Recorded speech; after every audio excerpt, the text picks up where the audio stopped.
Well, hello, Groovers, and welcome to the Shxtty Kxtty Kxtchen. That beautiful cat is, of course, our gorgeous Sunny Girl, the mascot for the Shxtty Kxtty Kxtchen. She's not a shitty kitty, but the production values are.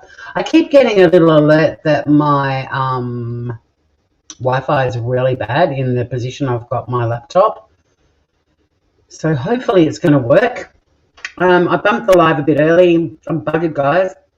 I had a big day, did lots of stuff in the garden and took a lot of you groovers down to the beach, and that was a really fun live. Thanks to everyone who joined me for that.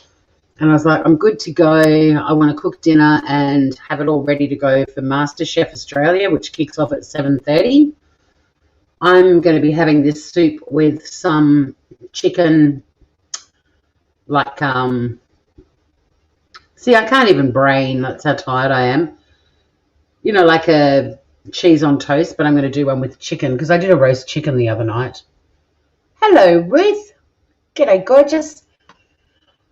So it's Sunday night in Australia, and yeah, I've had a big weekend. It is going to be a fixed camera live. I'm not going to be, well, I might show you what's happening in the pot while the soup's boiling, but I'm not going to be showing my face or anything. We're just going to get on with some cooking. In fact, I've already prepared my dinner. I prepared it earlier. So this is going to be a very short live. And here it is. Ta-da! Dinner is served. Cheers, everybody. Stay groovy, everyone. No, I'm lying. We are going to be cooking. Oh, look. See her down there? That's Sunny making an appearance. She's actually a grey tabby, but she looks quite dark. Hey, Morgan. She's having her dinner. Everybody's hungry around here. So we are going to be making a Yotam Ottolenghi recipe again from his book Plenty. It's a tomato, semolina, and coriander soup. Now, I love tomato soup, but I've never made one with semolina before. Hey, Francesca, some of you guys call coriander cilantro. It's the same thing. So we're going to be making that, but a bit of exciting news at the end of the live. We're going to keep cooking the book, but we're going to cook a new book for a while because I spent a bit of time looking through Yotam's book, and he put out a cookbook a couple of years ago called Simple because fans of his were saying, Yotam, love your recipes and so on, but you sometimes have ingredient lists that are a mile long. And I was looking through his book, and there were recipes that I was like, oh, that'd be delicious. But like one of the ingredients was semolina, which is so expensive. So I thought we'd move over to a more sort of family-friendly cookbook for a while and muck around with that. And then when I get a bit tired of that book, we'll go on to another one. I've got a never-ending supply of cookbooks here. So this will be our last Yotam Ottolenghi for a while, at least from Plenty. We might move over to his book Simple at some point.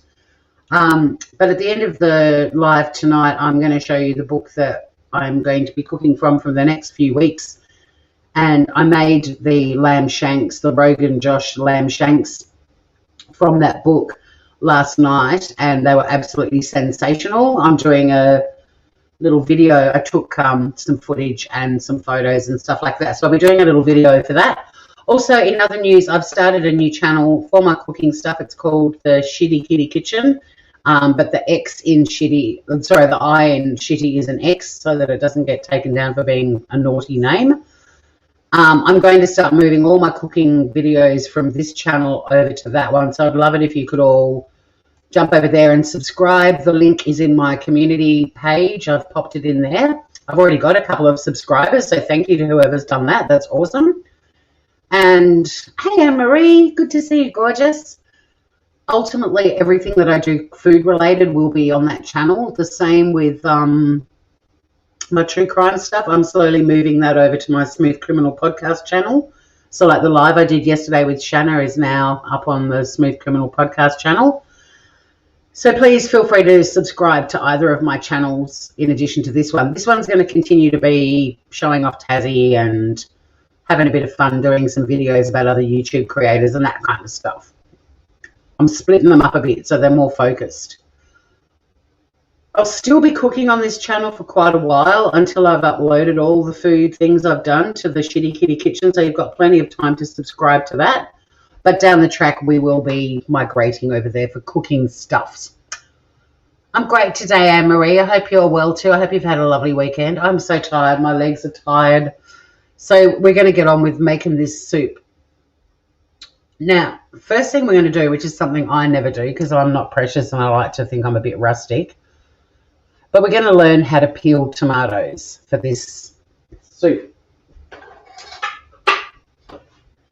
I've never peeled tomatoes. I don't normally bother. I'm just like, oh, what's a bit of tomato skin between friends, right? But we're going to learn how to peel tomatoes. And this is one method. Hopefully it'll work. I Googled and I went for the first thing that came up. So you get your tomatoes. Now make sure if they've got stickers on them, which mine didn't, but if they do, make sure that you remove all the stickers because that would really fuck up a nice soup. Give them a bit of a wash. And then what we're going to do is get a sharp knife and we're just going to cut a little shallow X on their bums. That's probably a bit deeper than shallow, but look, it's Sunday night. So you cut a little X on their butts. I like red butts and I cannot lie. Whoops, daisy.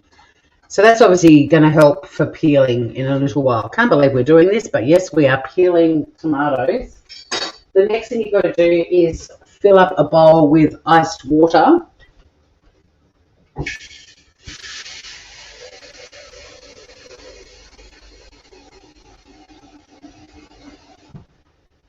Just enough water to cover the tomatoes. I've just put some cold water in a bowl and I'm going to put a bit of ice in there now.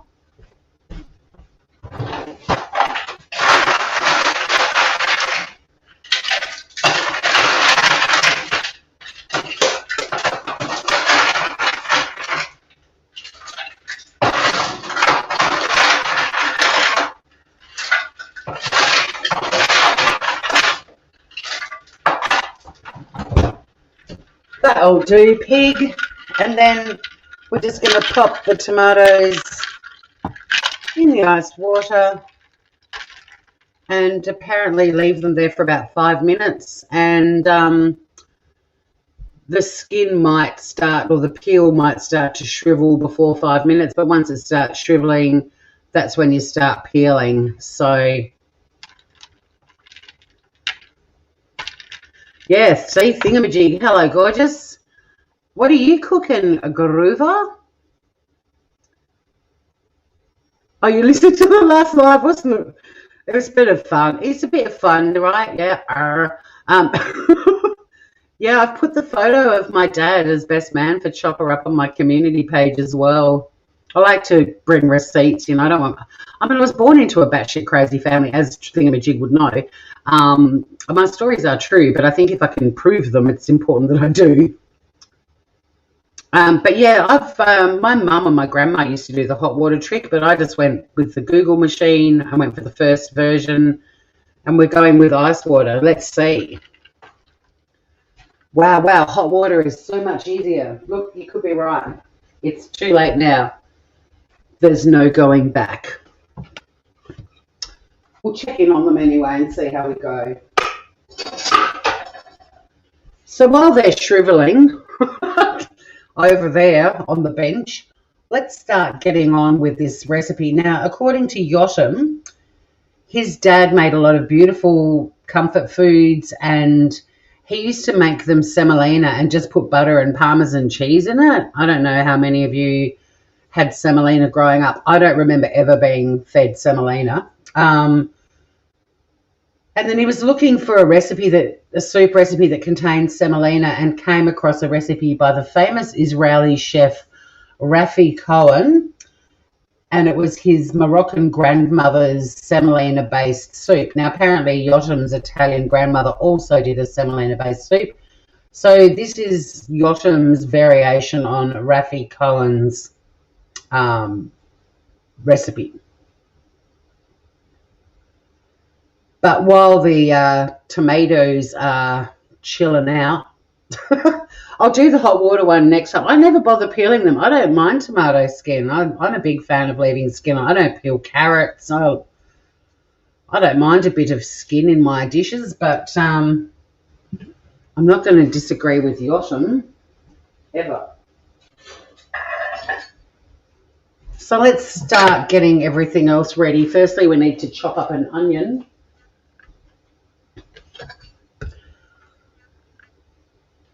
Cooking a roast pork and veggies, nice. I mean, I'm allergic to pork, but a roast pork I used to love as a kid. My mum did amazing crackling. But listening to a famous cook, I hope you're listening to someone other than me. I hope I'm on mute and you're listening to a famous cook. Are you into MasterChef thingamajig? You should be. There's a little Tassie girl in it. Sabina. And a beautiful friend of mine, Scott, is also in it. And they're both doing very well. He's in Brisbane. Just pop these over in my little compost bowl. Hey, Ozzy. Hi, Rose. Ozzy's not a fan of tomato, but we'll give it a crack. Yeah, I hope your crackling turns out. I'm sure it will. I'm sure roast pork would be something you've mastered. Just going to chop up some onion, and I'm just going to put this saucepan. He says to use like a medium-sized pan, or saucepan. So I'm just going to start heating that up, and I'm going to put it on a medium temperature. Really help if I turn the right element on. I'm sure your crackling will turn out.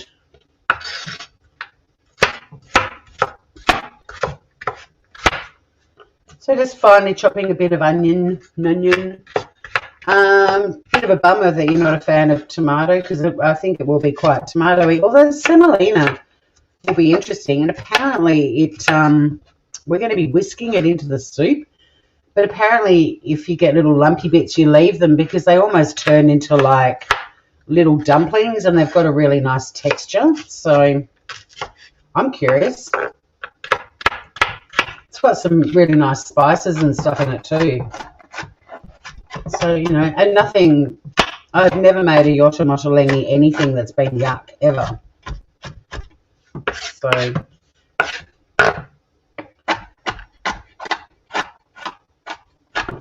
oh, you gave up on MasterChef. We're getting into it. I can't stop watching it. I'm with Scott till the end. I don't know Sabina personally, but I know her parents. I grew up with her mum, and her dad's been in our lives for a long time too. In fact, he shared a house with my sister when they were at uni. So, yeah, I can't give up. Oh, and by the way, happy birthday to my beautiful nephew, Will. It's his birthday today. I hope he's having a great time in Melbourne, where he now lives, where he's studying. He's doing second-year law. I hope he has an amazing birthday. I doubt that he's going to, like, pop into Auntie Tor's cooking on a Sunday night. Hello, Ruth. I think I said hi to you, Ruth, didn't I? Were you the first one that popped in? I don't think I've ever used semolina for anything. So we're going to put about 3 tablespoons of olive oil in.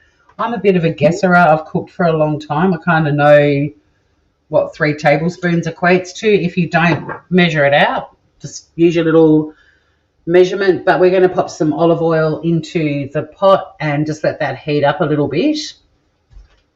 While that's heating up a little bit, I'm also just going to chop up a stick of celery.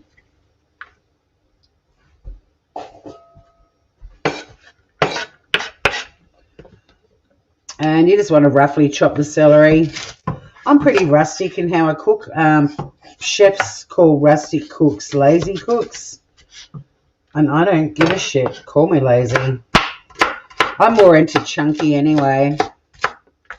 I don't like food where everything is chopped so finely that it sort of almost turns into a soup. Unless it is a soup that you're making, but I like chunky in my soup too. So, but you know, like some foods and sauces and stuff, they chop everything up so finely. It just sort of all turns into this thing, like a sauce. Oh, is it your butthead's birthday too? 6. Oh, cute. Happy birthday, butthead. So we're just chucking the celery and the onion into the pot.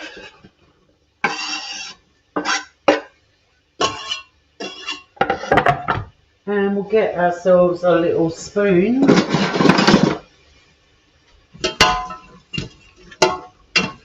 Just give that a stir so it's all got the oil and goodness on it.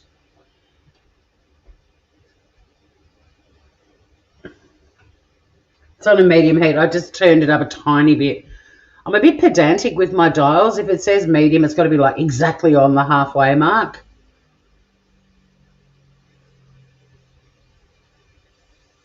Thingamajig multitasking on a Sunday night. Well, cheers to you, girl.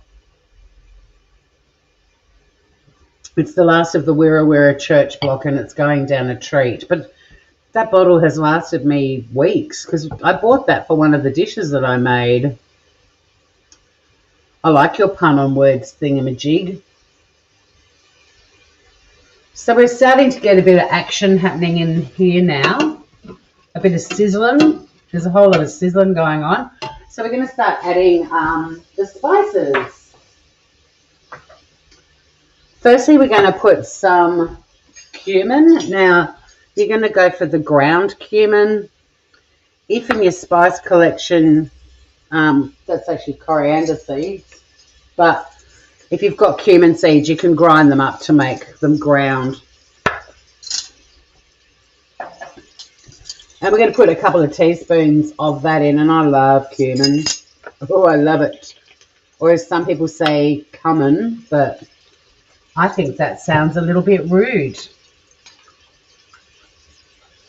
2 teaspoons of that go in the pot. Give that a little bit of a stir. Already smells amazing. Yum. I love cumin. Now back to the grounding things. So the next thing is we're going to put 2 teaspoons of ground coriander.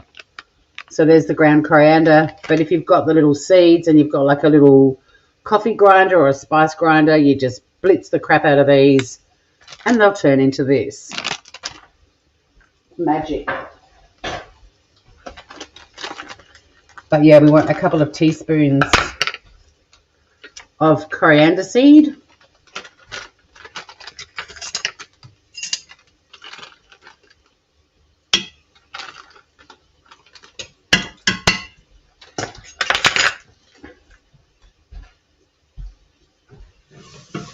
Give it another bit of a swirl.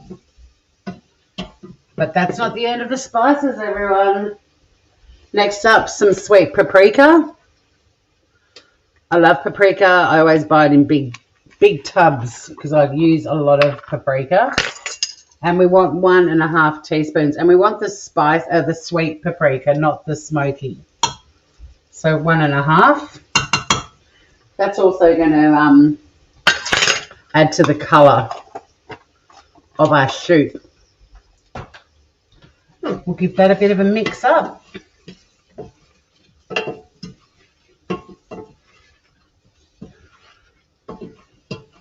Smells amazeballs. Now we're going to add in some thyme, and as you guys know, I do like freezing herbs. I'm not big on wastage of food, so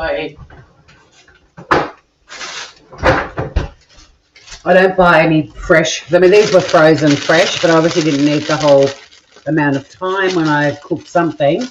But until I've used up the frozen herbs, I don't buy any more. And they say 2 teaspoons of finely chopped, just pull out. The beauty of this packet is, I forgot that, there's a heap that's already, in fact, that is about 2 teaspoons in the bag. So I'm just putting that straight in. We're not even going to do any chopping. Perfect. Here is some plucked thyme I prepared earlier.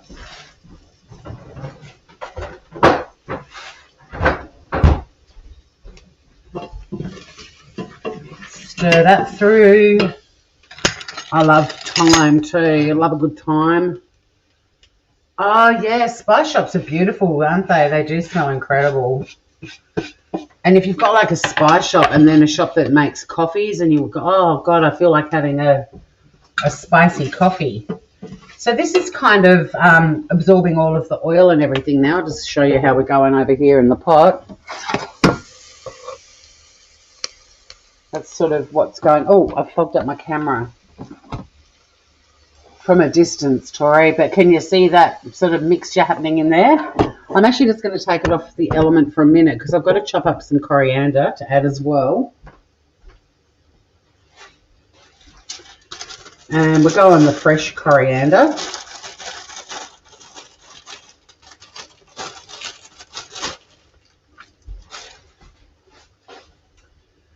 And it says 50 grams, but I'm not going to measure it. I'm just taking a big fat chunk of it.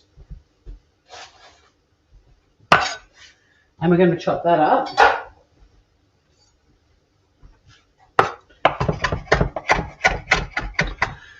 Mel, hello. 2040 Tori still using the same coriander. Hey, this is fresh, man. It's fresh. I don't freeze coriander. I don't think coriander freezes well. That's one herb I don't freeze. I don't freeze parsley and I don't freeze basil or basil. Well, it was a good heckle, man. I liked it. Just a reminder, guys, I have started up a Shxtty Kxtty Kxtchen channel. Eventually, all my cooking will be happening over there, so don't forget to head over and subscribe. Shxtty is spelt with an X where the I normally is, so it doesn't get taken down for being rude. I'm actually going to chuck just a bit more in.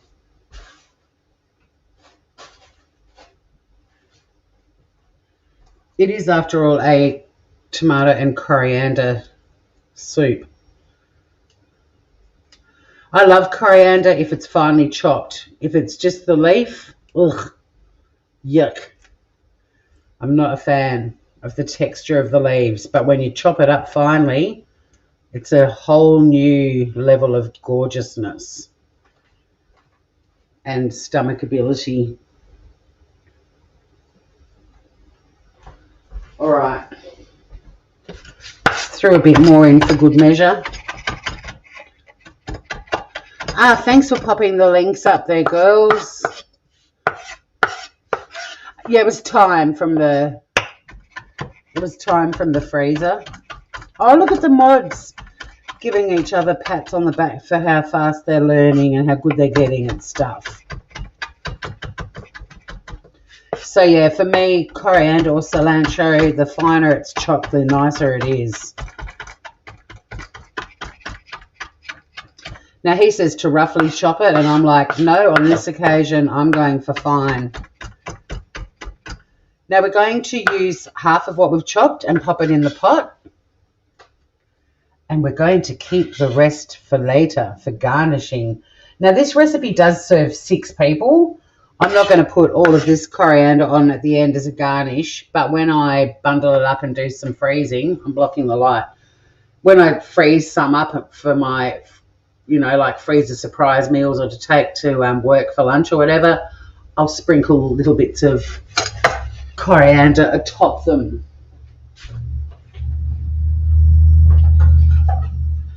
All right, where's thingamajig? We're about to see. Oh, I'll just mix that coriander through. I'm just keeping this off the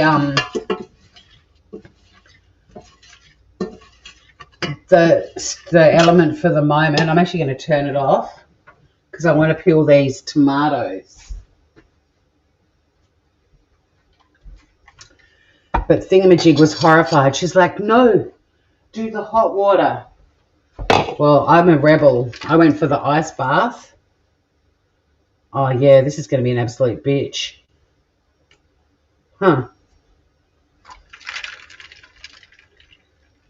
I don't recommend the ice water, guys.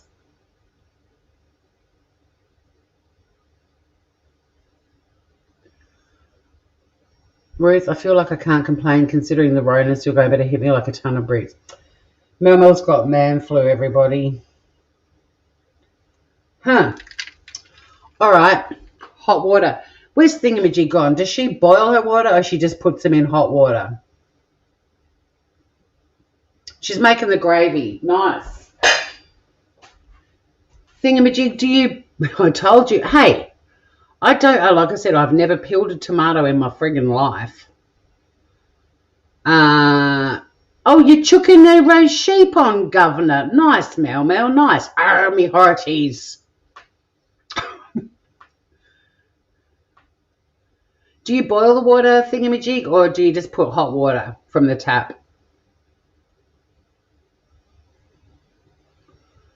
From now on, every Australian creator, whenever they go live, have to break out every now and then in an English/pirate sentence.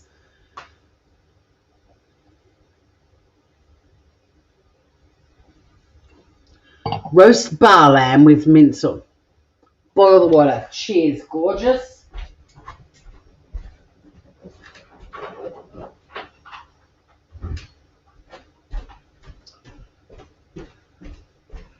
Here's my kettle I packed away earlier.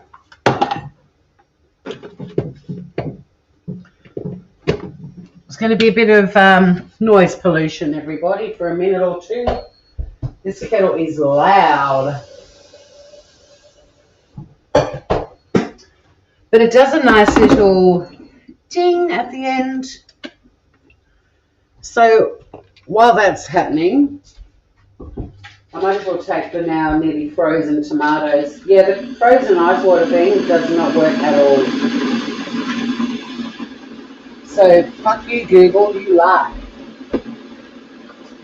But this will be the first and last time in my life I will ever peel a friggin' tomato. It could take longer because they're semi-frozen, yes.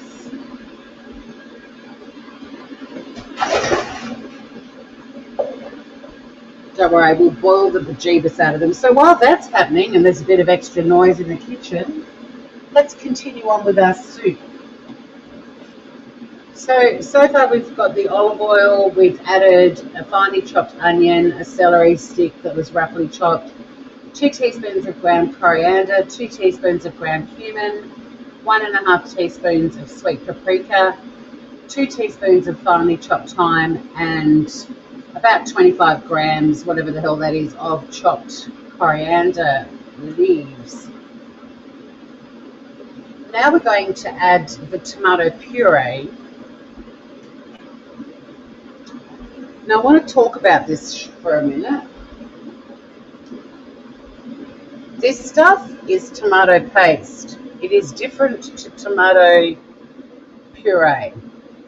If you're lucky enough to have nonnas in your family, when they're making their passata, which is the lighter tomato sauce, they also sometimes will have a pot which they boil and reduce it right down, and that is the puree. Now, it's not as deep as and intense as a paste. It's the middle. So you've got the paste, the puree, and then passata. Now, I spent about $5 in petrol to go to the next town to buy, this, because this matters. Hello, Mojo. Oh, wait a minute. Hello, Governor. Pirate. Arr. I forgot. I've got to speak Australian when you're in here, Mojo. Arr. You probably have no idea what I'm talking about. Someone can fill Mojo in if she doesn't know about how Australians speak. So we're just going to open this little fucker.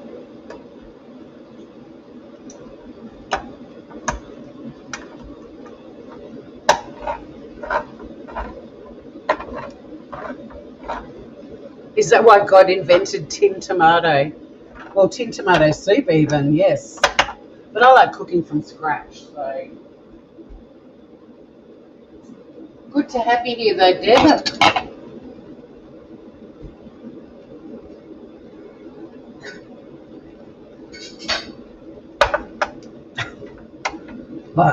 Live cooking.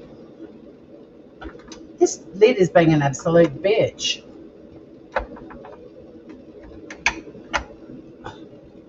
The can of puree, exactly. I'm just taking this off screen for a moment. I need to use some brute force.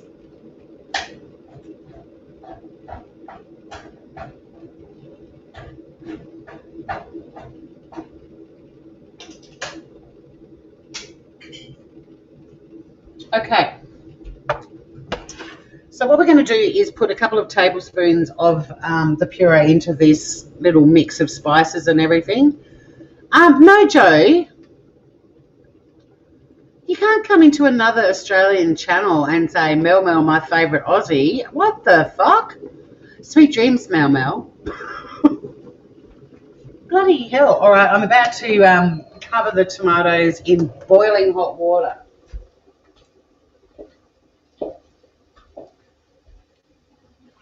We're putting Thingamajig's method to the test now. I trust her. I trust her. I'm just not from the world of people who can be bothered peeling tomatoes. That's really what it boils down to. So we're just going to chuck into, just before this gets too char grilled, a couple of tablespoons of the puree, and I'm just going to give that a really good stir. And he says to stir for a minute, so we're doing that. But then after this, we're adding the tomatoes. Once we've skinned those little fuckers. I'm glad I went early, a few minutes earlier than planned. Now, don't worry that I've got a heap of this stuff left because I made the most beautiful, Tori of, I can see through. I can see right through you, Mojo. Arr, me hearties, I'm a buccaneer. Ahoy there, me hearties. I made a Rogan Josh lamb shanks yesterday in the slow cooker. Now, those of you who use slow cookers, or mine's a fast slow cooker, it doesn't thicken up sauces because you don't have a lid off to reduce it. So after I made the shanks, I reduced down a few ladle spoons of the sauce and thickened it. So when it went on the Rogan Josh shanks, wait till you see the pictures. It's amazing.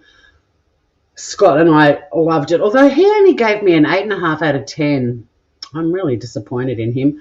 I gave it a 523 out of 10. Anyway, I've still got the leftover sauce that I didn't reduce. So what I'm actually going to do is I'll be adding this to it as well, but I'm going to pan fry some onions and garlic. Pardon me. I made a roast chicken the other night. I'm going to shred off some of the chicken. I'm going to add it into the pan with some extra vegetables, and then I'm going to add the Rogan Josh sauce that I've still got, and I'll chuck this in as well. And I'll be making myself some yummy Rogan Josh chicken curry. Does Steph know what she started? I don't know. There's two Aussies that try and bully you. So screw them. And one American. So, well, that's shit. That's shit, man. Mel Mel can be a favourite. I just want someone, when Mel Mel decides to start going live again, I want someone to go into her chat and talk about how fabulous I am and say I'm their favourite Aussie.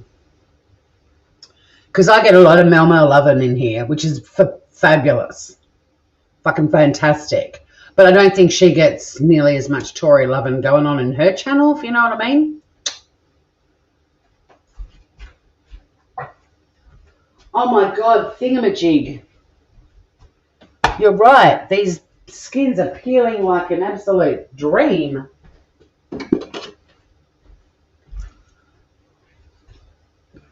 You don't have to say nice things to me. Dude, it's all right. It's coming off. It's already appealing. I'll take one out and have a crack at it. They may need a few more minutes, but these are the next things I need to put. Look at this. Look at this. Woo. I personally think that it was a combo. I think the freezing loosened everything and brought on some shrinkage, and then the searing the fuck out of them with boiling hot water made them lift off. Because there's you saying I might need to do a bit more boiling water. Well, no, I don't. I don't want to get this on my laptop, but this little tomato has peeled like an absolute dream. It is naked as the day it was born, even though it was born with skin. Fucking hot, though. Look at Mojo with all the compliments. I love Rogan Josh. Yeah, me too. It's a beautiful curry. Really good one for people who like spicy food but don't like chili hot food, because Rogan Josh, what makes it spicy, what makes it have so full-bodied and has so much flavour is a heap of spices as opposed to a shitload of chili. So, I mean, it is a medium heat curry paste, but it's not a chili-based one. It's a spice-based one. And it's really divine. I do a beautiful curry as well for a salmon curry. And that's really full-bodied too, and not because of chili, but because it's got heaps of herbs in it. And that's an amazing one. So look, guys, little balled tomatoes. I mean, I have absolutely no sensation left in my fingers now. I've got frostbite and 3rd-degree burns at the same time, but, you know, I'm still upright and talking.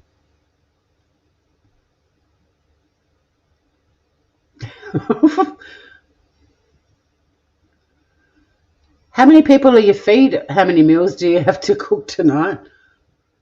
Well, that's all I'll need from you, I think, Thingamajig. You can just sit back and enjoy. And I hope your crackling is sublime. 3rd peeled tomato. Cooking isn't fun if you don't slice a finger open or burn the fuck out of your hand. Let's be honest. I'm in it for the danger. I'm not here to fuck spiders. I'm here for action.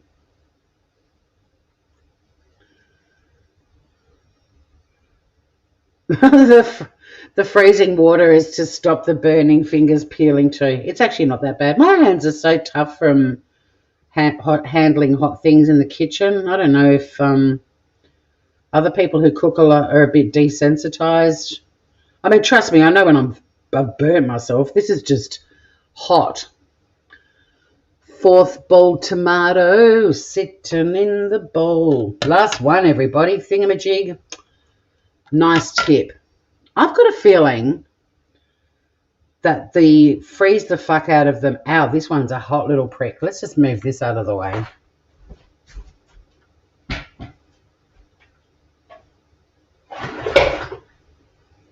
Straight into the sink, which has some detergent in it for doing the dishes a bit later on. What's a bit of tomato jizz in your dishwater, you know, just a little bit of jizz. It doesn't hurt. Oh, you burnt your finger on the oven last week again. Yeah, look, it's all part of the joy of it. No pain, no gain, guys. 5th boiled tomato sitting on the board. Look at that. And that, my friends, can go in your compost or throw it over the fence into your neighbour's garden if you don't like them. Chickens would love this shit. Chickens would dig this shit. I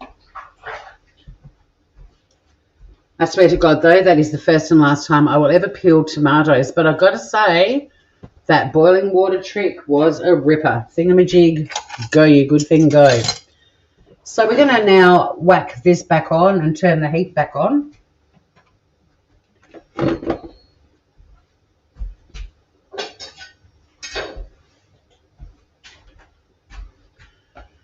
And we're going to, he says finely chop, but you all know how I feel about that. I'm just going to chop them. Take those little middle chunky bits out. They're no good. We don't want those bits.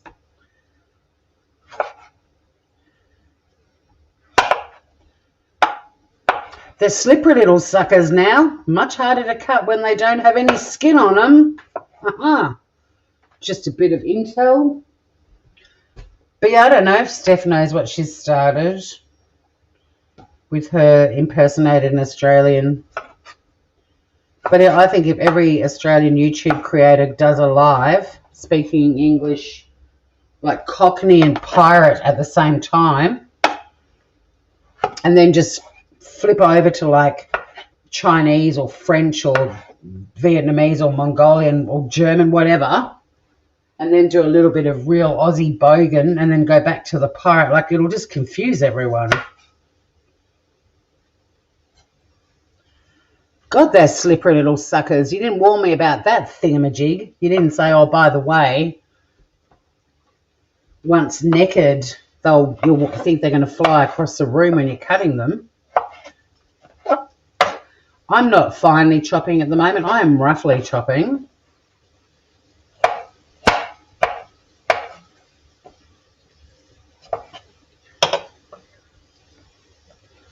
And then I'll give them a couple of smashes. You like a bit of Cockney pirate? I like a bit of pirate cock. I didn't say that. Who's that rude person in my kitchen? Get out now. Filthy bastard. Hello, Sunny Bunny. She answers to filthy bastard. Interesting. That cat's quite unique. She just walked on through the kitchen, walked past me and just gave me a look like, you are insane. I was like, yeah, it takes one to know one. She's insane. How many 9-year-old cats want to be chased around the house from the second their owners walk in the door till they go to bed at night? Like, I'm talking 3-4 hours. It's craziness. This chopping board is far too tiny. I'm just going to get the coriander off the big board and I'm going to do a bit of switcheroo so I can smash the crap out of these tomatoes. She was throwing, when she was doing her Australian accent, she also mentioned throwing tomatoes. Tomatoes here.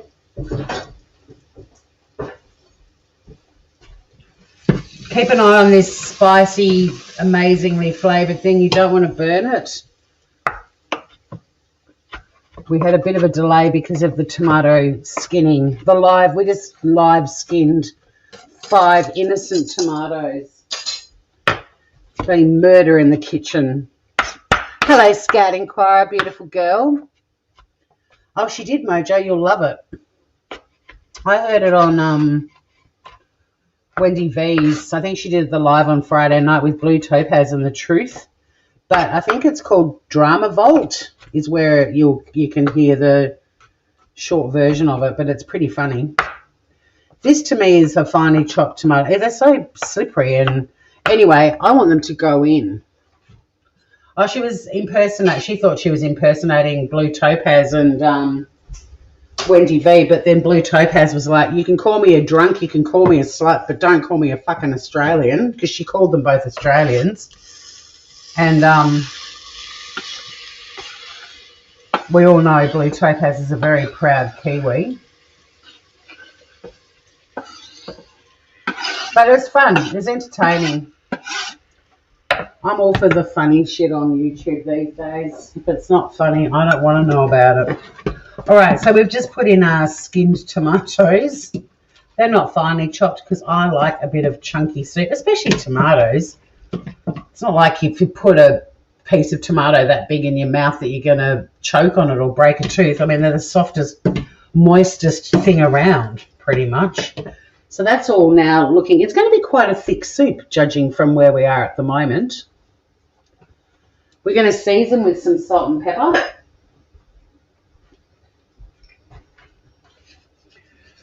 Go hard or go home with seasoning.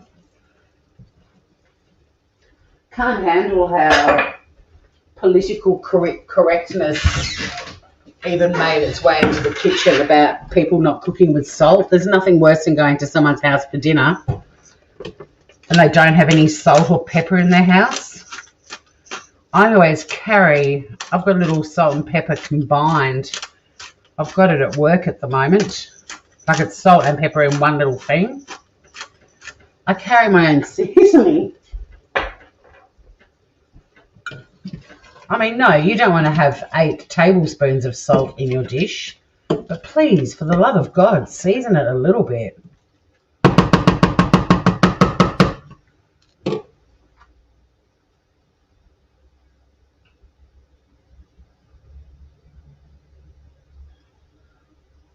Like most Americans think us Pommies have a British accent.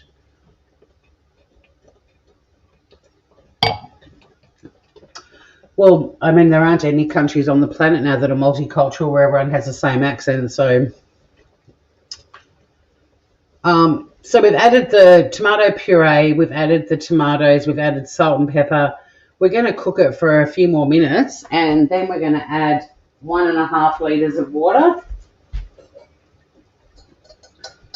So I'll give it like another minute to... the recipe on the other side of this book is called Tomato Party. Wow. Let's make tomatoes sound hot and fun. Tomato Party. So your 1.5 litres of water.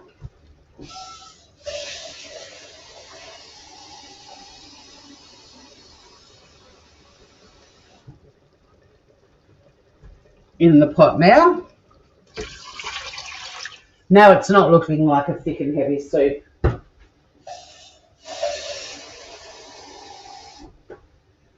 Okay, so that's the other 1/2 litre. How cute's this little measuring jug? This little enamel. It's got the little measurements in there. It's one of my favourite things. I agree, Deb. Even restaurants under-season food. Now, I know, and God forbid if you sort of say, you got any salt? They look at you like you're offending the chef. It's like, well, season your food, motherfuckers. So we're going to add that, and weirdly, we're now going to add 1.5 tablespoons of caster sugar. That's to offset the tomato and give the soup a bit of a sweet flavour.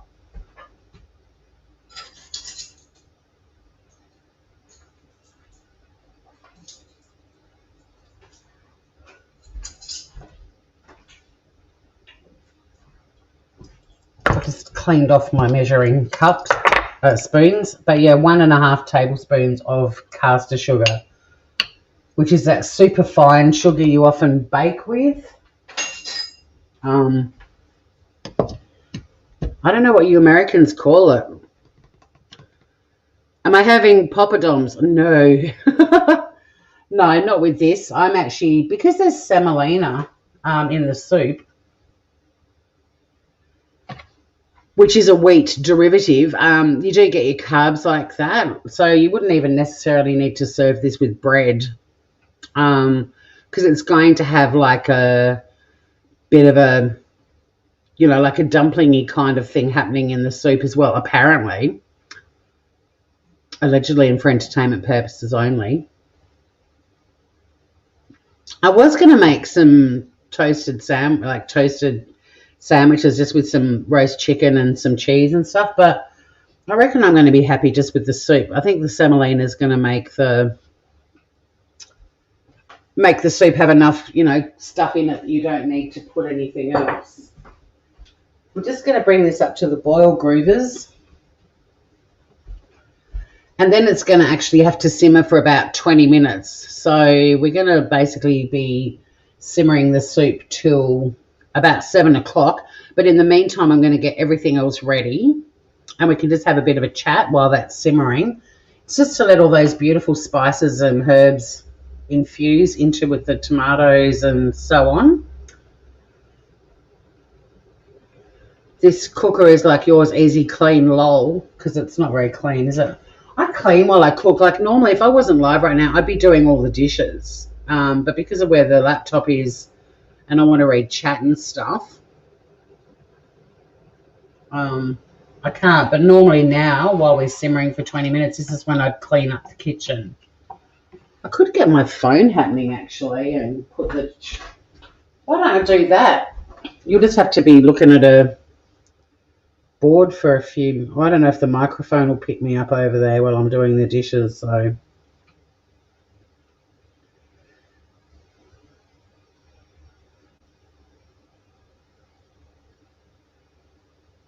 Come on, soup. Get up to boil. But yeah, let's see if I can read chat in here.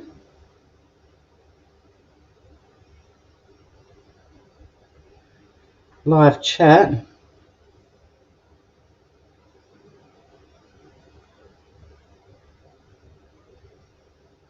I'm just doing something funny. Well, I think it's funny. You might disagree.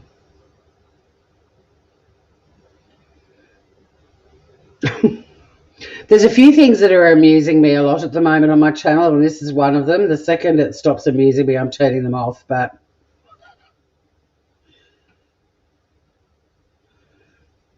I should have, oh, it was a super sticker. I should have said, "You're the best cook in Tasmania," but then Thingamajig would have to send one back going, "No, you're not.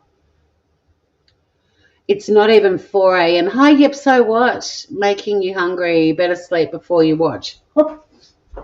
It's really smelling pretty amazing in here, I've got to say. I'll bring it over so I can show you. I'll bring the camera over so you can see what's going on. So the problem with this camera is it doesn't pick up colours very well. It doesn't really complement what the food really looks like. But you'll see a lot of the herbage floating around in there. The tomatoes. It's got a kind of an orange reddy colour to it. I did Google photos of this recipe and all of the bowls of soup look quite brown, which is why I didn't put a photo up. I don't think it's going to be the prettiest soup in the yard, but it's probably going to be one of the tastiest. But it's nearly at the boil, so once that's boiling, I'm going to... You're still listening? Well, you have the winning tip today, so I think you win best cook in this live. Well, at least when it comes to peeling tomatoes, you win. I thought this had tomato paste in it too, but it doesn't. I had run out of tomato paste. I used my last little sachet doing the Rogan Josh. Actually, I can show you a photo of it. Let's do that. Yeah, everyone thinks they're purple, but they're not. They're red. That just shows how stuffed up the camera is, because yeah, they look purple, but they're not. They're red. I don't know why it looks purple on the camera, but it does give you an idea of how distorted the color is, which isn't great for cooking. Because I make stuff and it looks really pretty. This is the Rogan Josh I made last night, and this is not a photo from the recipe book. This is my house, my plates. Look at it, guys. Look at it. Look at it. So it's a lamb shank with my world-famous mashed potato, green beans, and then the Rogan Josh. Now, it is actually Rogan Josh looked more orange. This camera is making it look bright red. It's not actually that bright. It's more of that beautiful, rich, orangey curry colour. But when I do my little, when I finish editing my video,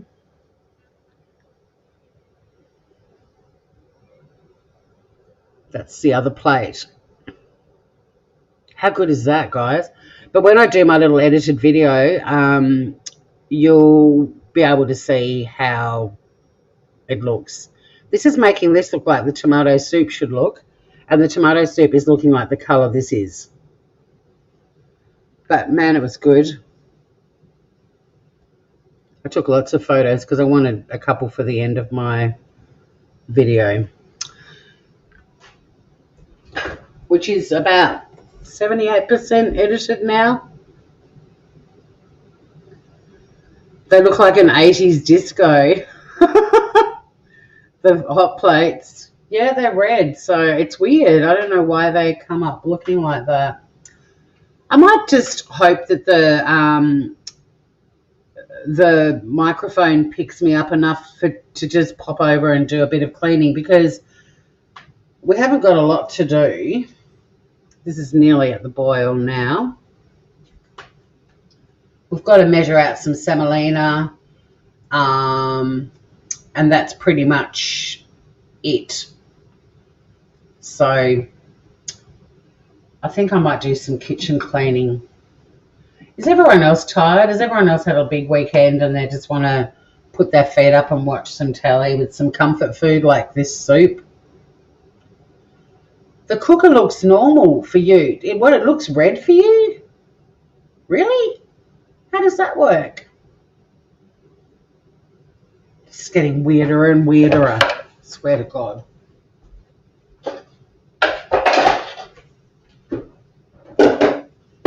Yeah, I reckon I should do a bit of dishes. What do you groovers think?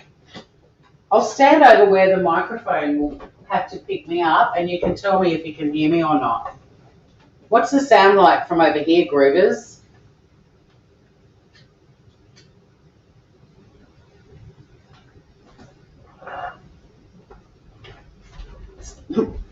Great time to run in front of me, Sonny.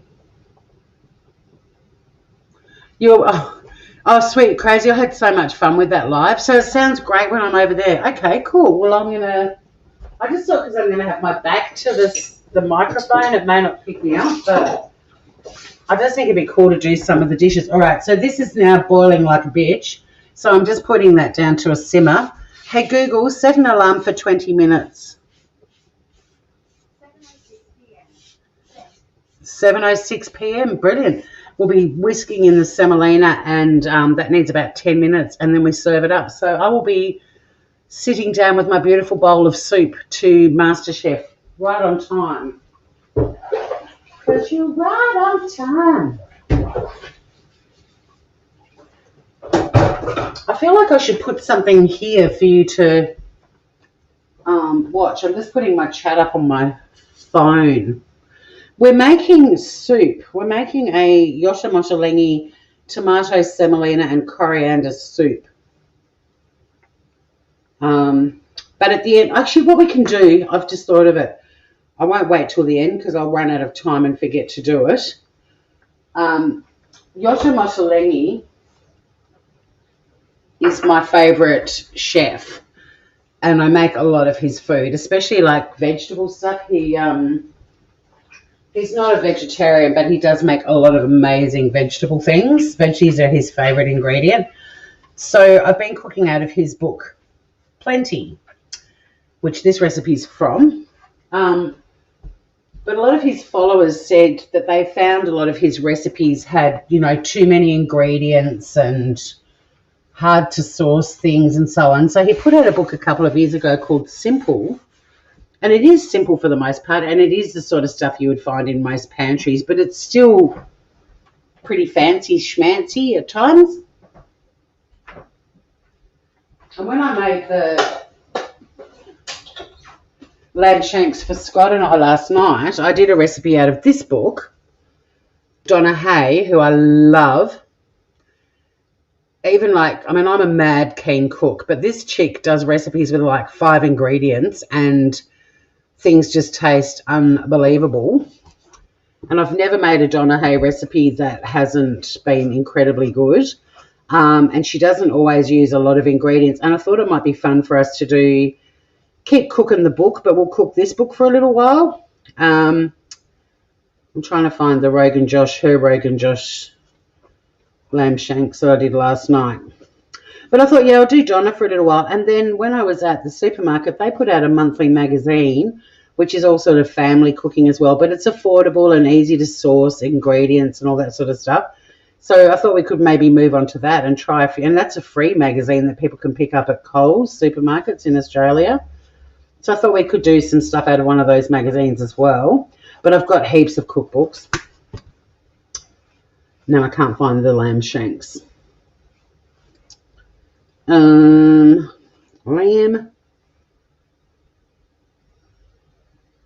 Did I not do them from this book? Oh yes, 98.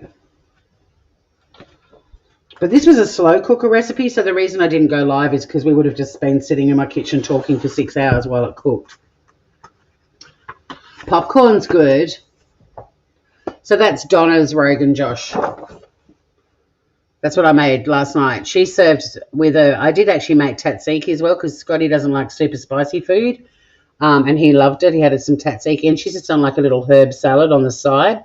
You could also do rice with it, but we did mashed potato and beans because I didn't make it super curry hot. I molded it down, so it was actually really yummy with the mashed potato and the beans.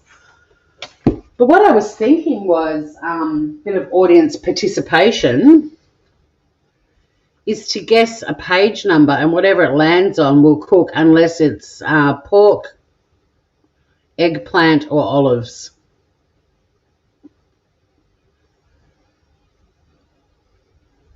You do need a Coles magazine. I should get your address, Ruth, and send you them. They're so good. Like, they're free and they've got heaps of awesome recipes. Oh, Deb's gone in first at 16. Okay. I was going to say, I think it's between 1 and 100 and...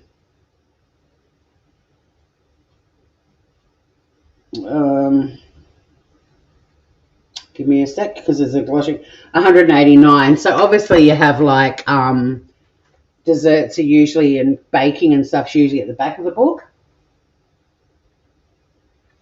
And I'm down for that too.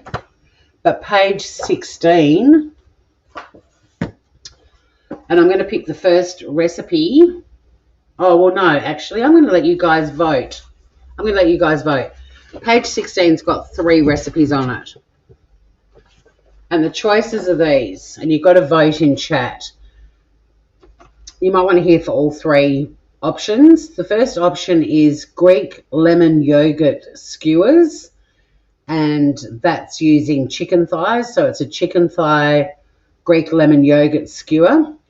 The second one is tarragon and lemon roasted chicken, and it's not a whole chicken, it's chicken pieces. And the last one is crispy cauliflower pasta.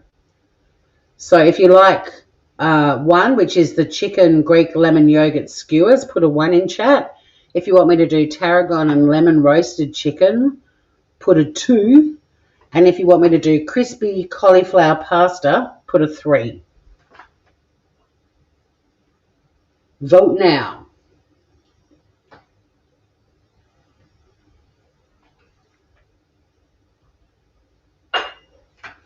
Okay, Deb's going for the skewers. I'll just see if there's photos. All right, so this is what the Greek lemon yogurt skewers look like. Hello, Tori's 800th subscriber. You have to change your name now. I'm over 1,000. We did it, Geraldine. We did it. So these are what the chicken skewers look like, and they're obviously served with a yogurt dressing and a little crunchy celery salad. Oh, another vote for this one, for the skewers. This is the tarragon and lemon roasted chicken. And this is the crispy cauliflower pasta. But so far we've got 2 votes for 1. Hang on. Deb said the first one. 1. All right, so for 1 vote, then there's 2 twos. All 3, please.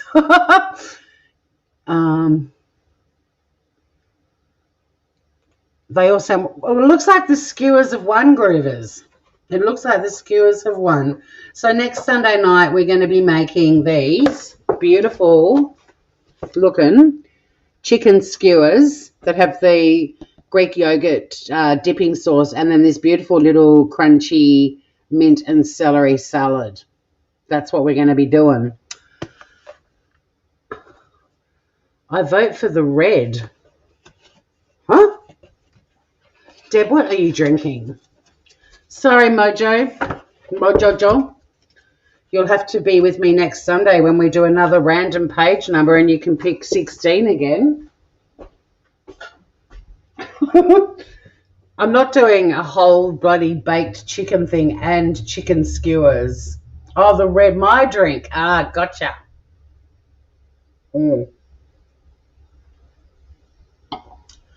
Enjoy dinner thingamajig. How did the crackling go? I hope it worked really well.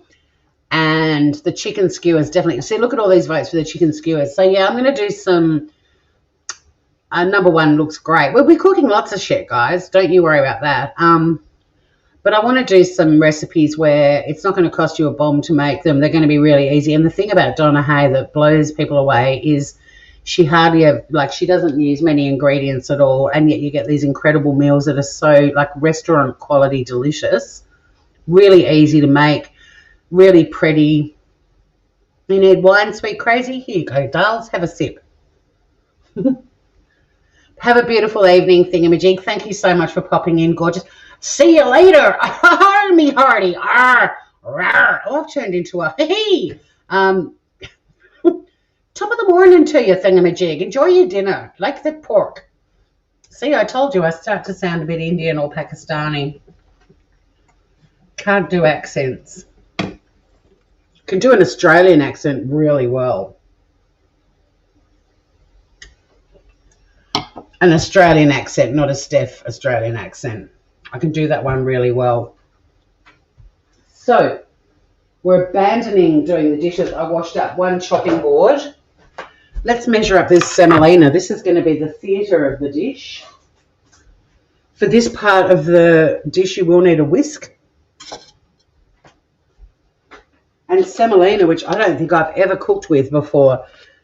You will find semolina in like the aisle in your shop where the flowers are. It's usually sitting, and it was right next to where all the flowers were.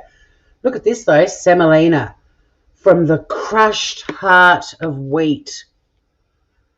From the crushed heart of wheat. So not only did we murder some tomatoes, we are now going to be cooking with the crushed heart of wheat.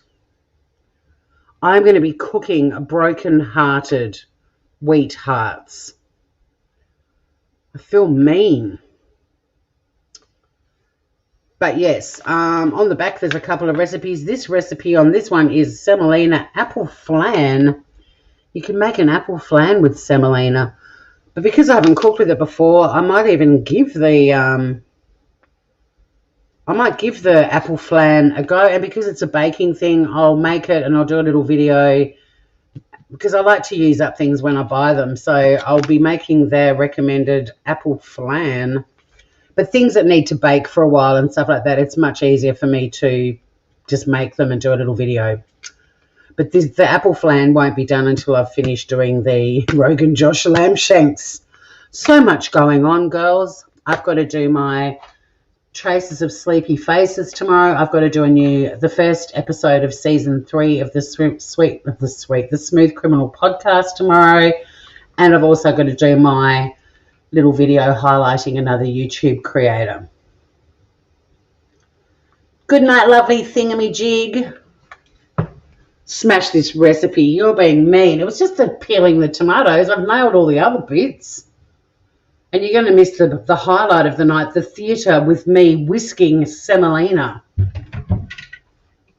So I'm just going to get out my little scale because we need 150 grams and this bag is 500 grams. Now you could guess, but I don't want too little or too much semolina because it's not something I'm familiar with. I love these bowls. They're by Dinosaur Designs, but they're like a little bit translucent. So when you put them on your scale, you can actually see the weight through the bowl. I got given 2 of them for my 40th birthday, and I love them. They're 14 years old and still going strong. So we're just going to weigh 150 grams of the semolina.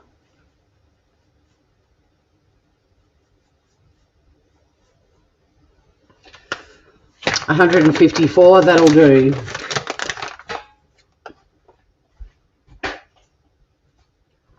It's a very fine, crushed heart of lots of wheat. All those broken-hearted wheats, they have their hearts crushed into this beautiful, light-looking thing. But we're going to be whisking that into the soup when the timer goes off in about 6 minutes. That's all we've basically got to do. We're going to have to add it in a slow stream as you whisk vigorously and then cook it for another 10 minutes, whisking occasionally to avoid lumps. But the recipe says don't worry if you do get some. After all, they will turn into little dumplings with an appealing texture. I like the way Yotam writes his recipes. It's like reading a lovely little book.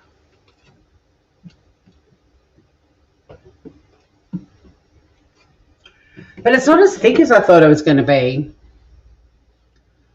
Nigella's got all the moves and all the words, and she's so sexy. I'm just a little Australian in me kitchen. Arr, buccaneer, buccaneer.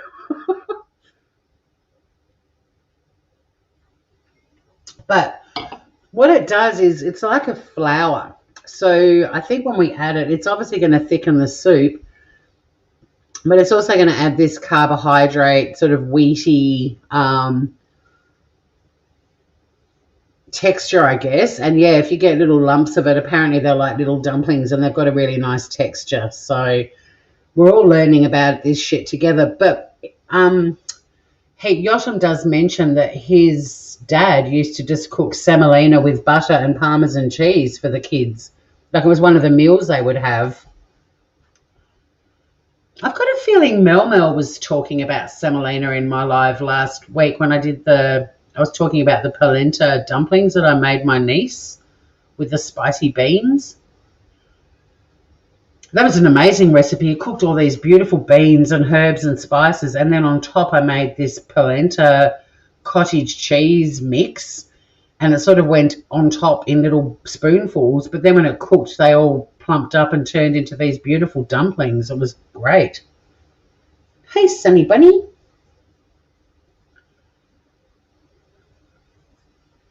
She's walked off, otherwise I would have picked her up and put her face right in the camera.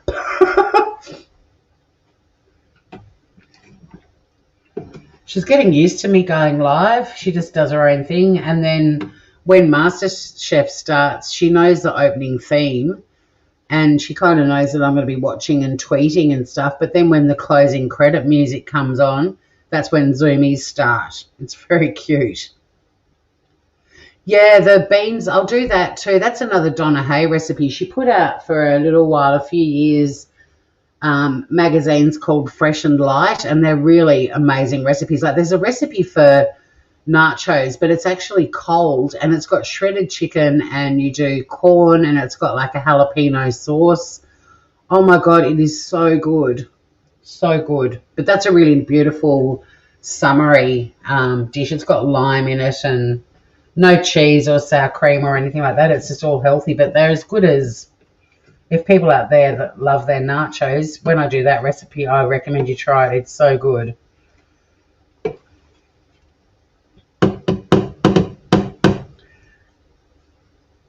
Three more minutes before we have to start whisking in the semolina. I might just wash a couple of dishes.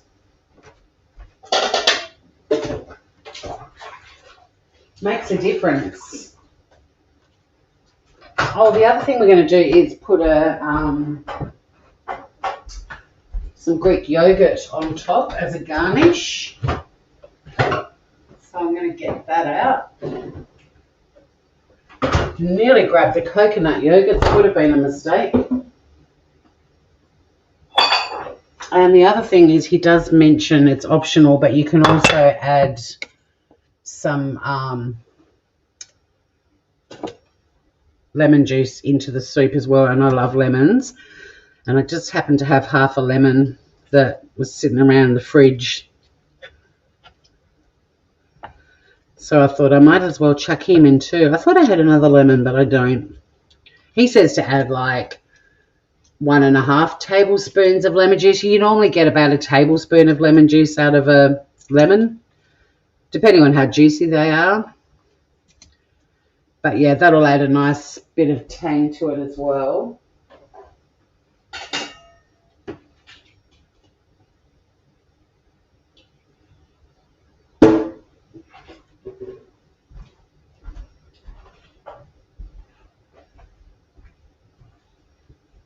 It's almost,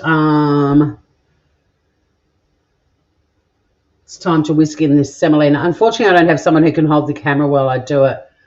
You subbed, Sweet Crazy? Thank you. Oh, to the Shxtty Kxtty Kxtchen channel. Thank you, because, yeah, I'll be moving all my cooking over there. I think it's good to have a focused channel. I know, guys, it's a bit boring just chatting, listening to me chat while I'm and you're looking at some things. Sorry about that. I have lost a few people watching, but that's fine. Semolina was such a 70s school dinner pudding served with a dollop of strawberry jam. Well, there you go. Well, I'm going to do the apple flan recipe. Who doesn't like a flan? That's on the back of the semolina. Because I'm very big on, if you've bought something for a recipe, finding another recipe that uses that ingredient so you don't, in a year's time, when you're cleaning out your pantry, you find all these expired bags of things that you didn't use. And if something comes with a recipe on the back, I'll give it a crack. I'm just turning up the simmer a little bit so it's got a bit of a rolling simmer happening. I don't know if that'll make a difference or not. But what we're going to do is pour the semolina in a slow stream while whisking vigorously. So I'll try and make it as action shotty as I can. I'll just get my kettle out of the way. Hey Google, stop. Okay guys, it's semolina time. So I'm basically whisking away and I'm just going to start, I don't think you guys can see this, but I'm pouring it in a slow but steady stream whilst whisking vigorously.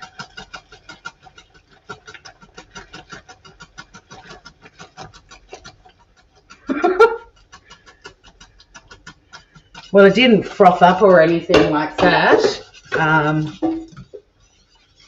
I can already feel that it's thickened the soup pretty significantly. So that's in and it's whisked in, and we're now going to let that cook for another 10 minutes, giving it a little whisk every now and then. So I'll show you what it looks like now, guys. It's very much changed the demeanor, the appearance of the soup. So it's gone more sort of creamy looking, less, ow. Oh, luckily they didn't hit the, I'm just going to turn it down a little bit because it's making a mess. So it's definitely got a more creamy looking colour to it. It's bubbling away there. And it's definitely thickened it up as well.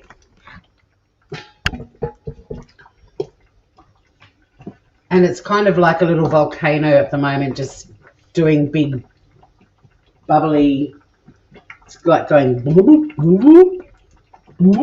that's what it's doing right now. Just giving it another whisk. Oh, it's so thick now. I mean, you would not want to serve bread or anything with this. It's almost like a casserole thickness.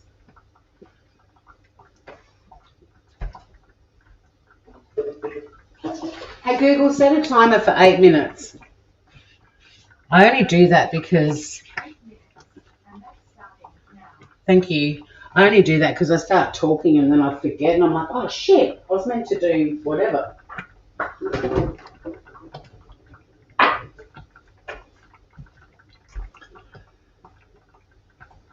Looks like pumpkin soup. It does kind of. It's not as orange. It's more of an apricot colour. I remember semolina pudding with jam. I actually liked it. It was new to me. Nothing like it in Africa when I was a child. Yeah, look, I honestly can't recall ever having semolina. I honestly think this is the first time I've had it. But I'll bring it over again so you guys can check it out. It's not as bright orange as a pumpkin soup, and it's the spices and everything. I can still, like, the aromas coming out of this pot are amazing. Oh, you like this spot, Scout? Thank you. When I did my video when I was making the Rogan Josh, I tried to move the camera, and I've actually left a few bloopers in because at one point you can see my boots and nothing else. It was so hard to do it. And I was like, Tori, you watch Sandra Ruchek's cooking channel, and she has the camera pretty much set like this. Simply Sarah does a little, hi, it's Simply Sarah at the start, and then it's like this. It's just easier until I get a cameraman or someone. Like if I've got someone staying with me and they're happy to do it, My niece Jemima probably would have the other night when she stayed here. So thank you, Scout. That's really nice feedback. What other soups can I try adding semolina to? I don't know. I think because this is a tomato soup and it's got all these beautiful spices, that if the semolina gives it a bit of that sort of carby density and flavour, you'd need something fairly light, like tomatoes. I really don't know.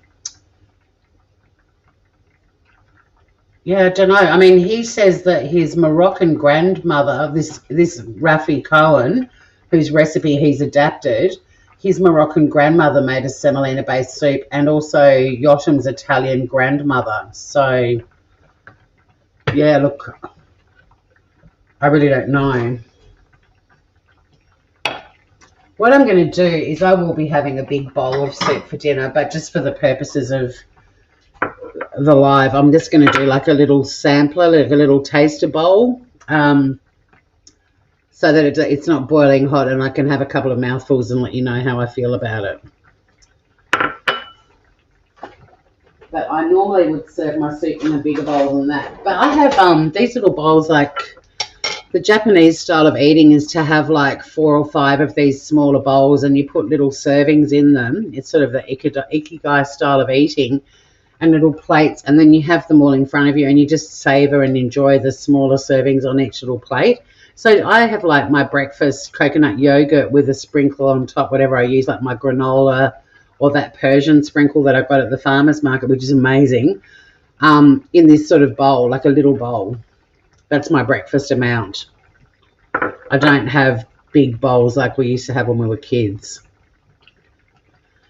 Possibly. I mean, when I taste it, I'll let you know what other soups I reckon it'll work with. I'm going to give it another whisk. He did say to whisk it occasionally, and I can see there are a few little dumpling lumps, and I don't want to break them up. I want to have a little dumpling taste. It's thickened it. I mean, it's kind of, it is a flour, so it has thickened it definitely.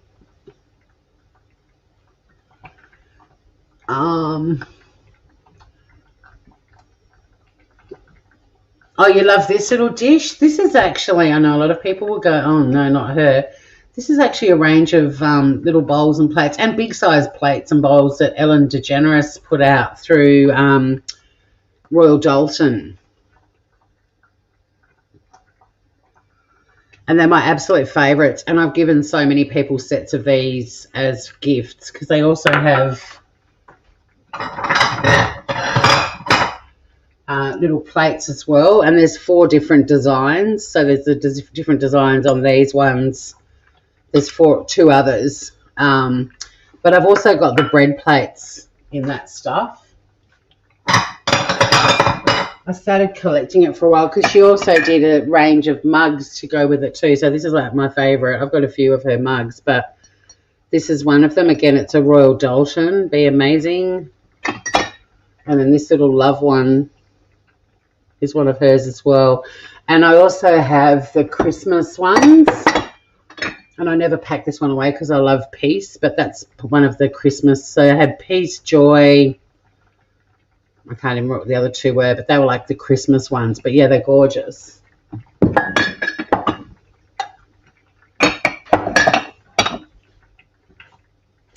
But I've given quite a few people those as like 50th birthday presents and a wedding present, an engagement present. They're super cute. I'm trying to find my ladle. Oh, I've already got it out. That's how organised I am. I love rice pudding. I love rice pudding. Deb, you can get them at Habitat or whatever it's called now. They're not cheap, but they're worth it.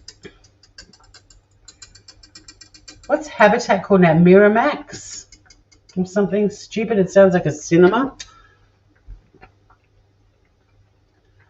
Yeah, everyone I've given them to, they've absolutely loved them. They're so beautiful. I'll show you the other ones, the other designs. So yeah, there's the other one I showed you in the plate, but in the bowl version.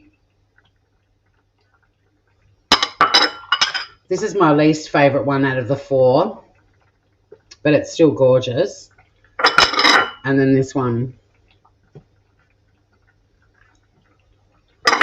And then, yeah, I've got the little tiny plates, and then I've also got these in the bread plates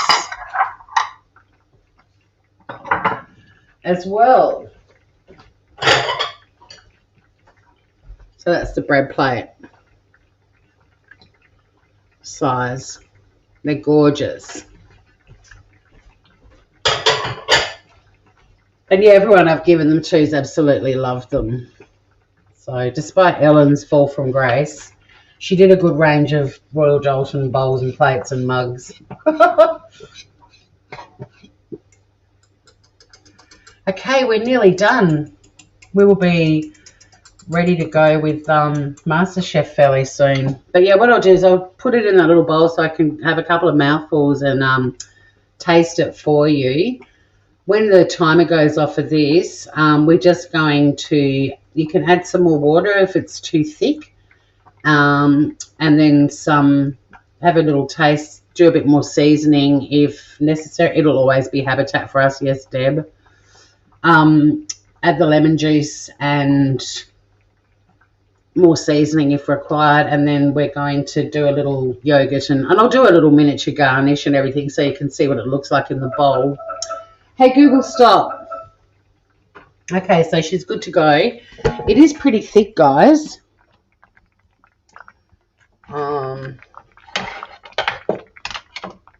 Let me just show you. Now, if you were cooking this without going live on YouTube, you probably would have this all done and cooked in an hour max. Like, the longest thing was letting it cook for that 20 minutes. So it's quite a thick soup.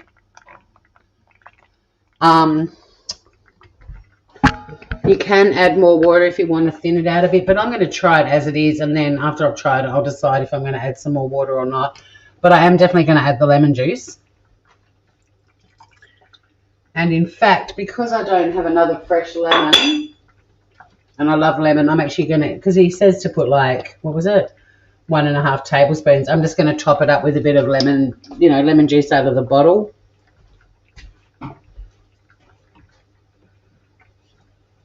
I didn't check my lemons. I've always got lemons here, and I didn't check them before I went to the shop. I was like, no! I've run out of fresh lemon. Are you kidding me? All right, I'm just going to have a little taste to see if it needs more seasoning.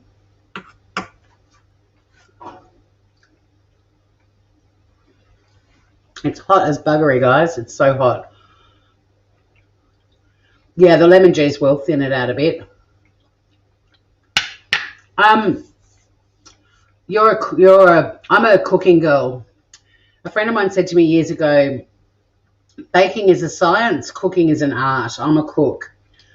You're the scientist in the gang. But I will do some baking. I make really good chilled desserts. Like I make beautiful creme brulees and panna cottas and things like that. And I like making cookies and stuff. But in terms of, and I make muffins, but cakes are not my forte. I'm going to add, there's enough salt in it, but I'm going to add some more pepper.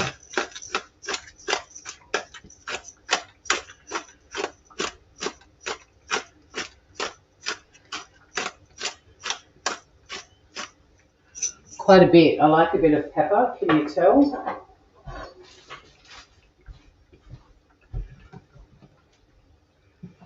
Just mix that through. I'll put some in a little bowl. I'll see if I can find a little semolina dumpling thing.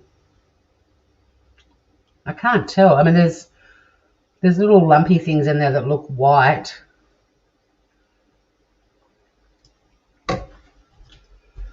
It's not doing the colour justice, but it's still not the prettiest coloured soup, I've got to say. It's kind of a browny orange colour,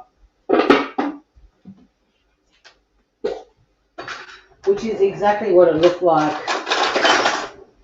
when I Googled to find an image to use, because there's no image in his book. They all looked brown and pretty bad, which is why I didn't end up using a photo I found online. But that's just clearly the nature of this soup. Bit of fresh coriander. So if you were serving this up in a big bowl for your guests, you would I've just put a blob of Greek yogurt and some of that fresh coriander that we didn't put in the when we were cooking the soup, and I would normally also put some more cracked pepper on top. It's piping hot, so I'm just going to let it cool down a little bit. But I mean, although it's kind of an orange brownie color, it's got a really nice consistency for me. It's not too chunky, but it's not super runny either. Like, I'm quite happy with it.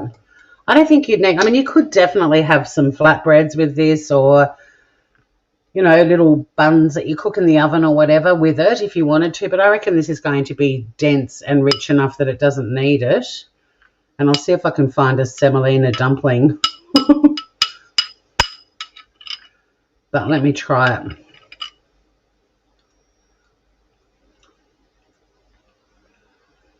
Oh, wow. So, okay, the semolina has got a definite flavour. It's not just about it thickening it like a flour. It has a flavour.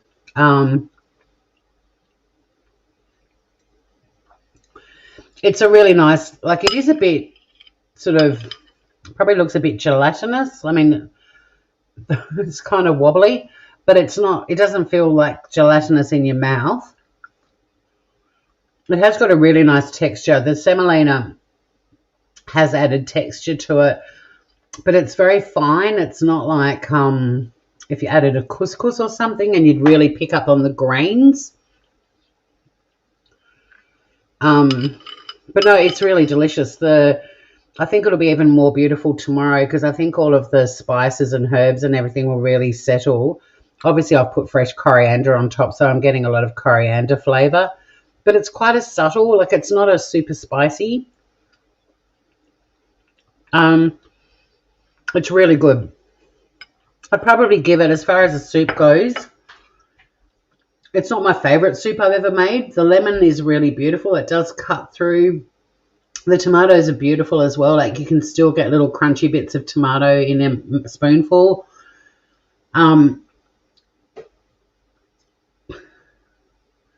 The semolina, what does it taste like? Hang on, I'll try and get a mouthful that doesn't have the beautiful tangy Greek yogurt and the fresh coriander. It's not an overpowering taste. It's kind of a wheaty taste, but it's nowhere near as strong as, like, you can pick up wheat in bread, the taste. It's not that strong. It's really subtle. And texturally, even though you can taste the semolina in there with the texture as well, it's really fine and light. It's not lumpy. It's not grainy. It's really good. It's beautiful. I'd probably give it, and I'm going to be sensible tonight, I'd give it an 8.5 out of 10. Like, it's not the best soup I've ever made. I make some pretty wicked soups. There's a lentil yogurt and lemon soup that I'll make one time with you guys. It is so good. I think that's even a Donna Hay recipe, funny enough. But, yeah, it's not a 10 out of 10 soup. I reckon tomorrow I'd probably give it a 9 out of 10. I think the flavours are still a bit young and they haven't fully sort of developed. I think the soup tomorrow will be a 9 or even a 9.5.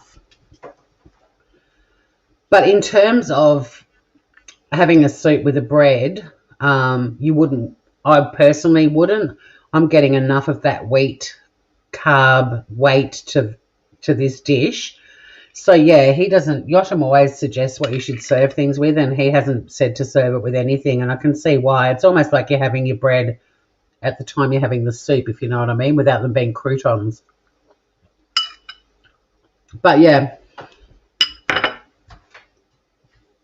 if you love your cooking, I thoroughly recommend it. It's really affordable. I mean,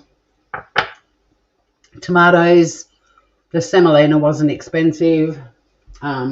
Most of the things that we used I had in my pantry. I did buy some fresh coriander.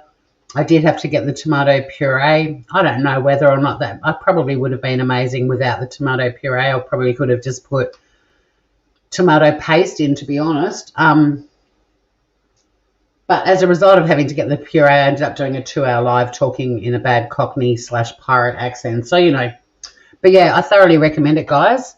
I've got 5 minutes till MasterChef starts. Thank you so much for hanging out. Sorry I didn't get my face tonight, but it's Sunday. I feel like an absolute grub. Thank you for your ongoing support of this channel and the community that we've all built together. It means a lot to me. Some of you guys have been with me for such a long time now that, you know, we genuinely are friends offline as well. It's really special, and I really love that so many of you have stuck with me for the long haul. Don't forget to subscribe to the new Shxtty Kxtty Kxtchen channel, which is where I will eventually be doing all my live cooking. And have a beautiful night. Sweet dreams for those of you off to bed. Good morning to anyone waking up. I'm going to now put a big bowl of soup together with the Greek yogurt and coriander and settle in for MasterChef. But until next time, stay groovy, everyone. And remember, if you're a fucking Australian, you speak like this. Me hearties. Hey, fire the cannons, fire the cannons. Good night, everyone, from me and Sunny. Love you, girls. And guys, if any of you are watching, see you again very soon.